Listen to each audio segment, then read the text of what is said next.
This is the Fifth Estate, coming to you from the Fort Hall School of Government in Nairobi, Kenya, and Professor Mutahi Ngunyi.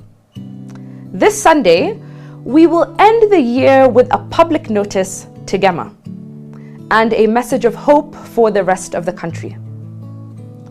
Now, we are not opposed to Gema unity. In fact, they can unite until thy kingdom comes. But as they push for ethnic majoritarianism, we need to hold a mirror to their faces. We will show them what the rest of the country is seeing. Now, we know they do not care, but we will do it anyway.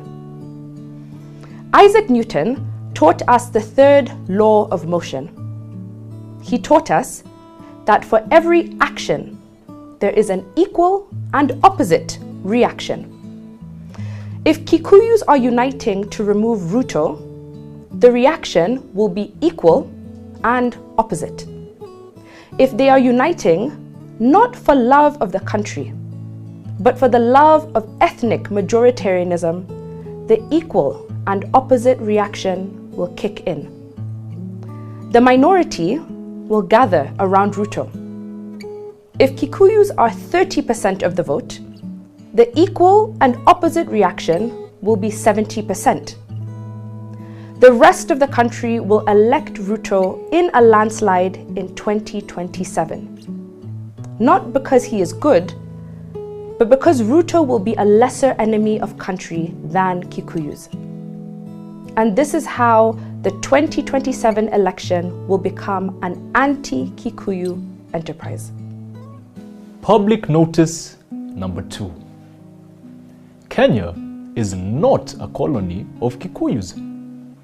And yes, we admit that they played a pivotal role in our liberation.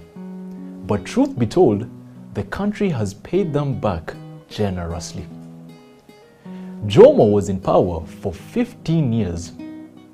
Mzee Moi was in power for 24 years, but all his vice presidents were Kikuyus. Fact.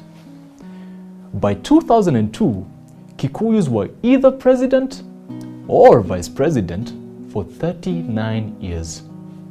Fact. Then Mzee Kibaki took over for 10 years, and after him, there was Uhuru Kenyatta for another 10 years.